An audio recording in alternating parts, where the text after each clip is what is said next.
તારીખ 9/4/2010નો પ્રસંગ છે। પ્રમુખ સ્વામી મહારાજ ગાંધીનગરમાં બિરાજમાન હતા।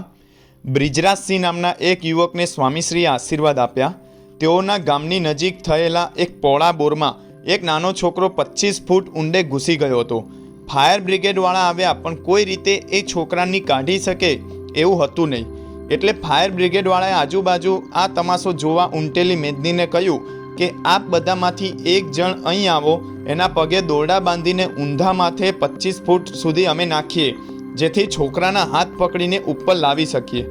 મેદનીમાં ઊભેલા કોઈ તૈયાર ન થયા। સત્સંગી યુવક બ્રિજરાજસિંહ ત્યાંથી પસાર થતા હતા। તેમણે જોયું કે એક જિંદગી બચે છે, એટલે પોતે તૈયાર થઈ ગયા અને સાવ સાંકડો વ્યાસ ધરાવતા 25 ફૂટ ઊંડા બોરમાં ઊંધા માથે તેઓ ગયા અને છોકરાને બચાવીને બહાર લાવ્યા। કેવળ સ્વામીશ્રીના આધ્યાત્મિક બળથી તેઓએ આ સાહસ કર્યું, જેની નોંધ છાપાઓએ પણ લીધી।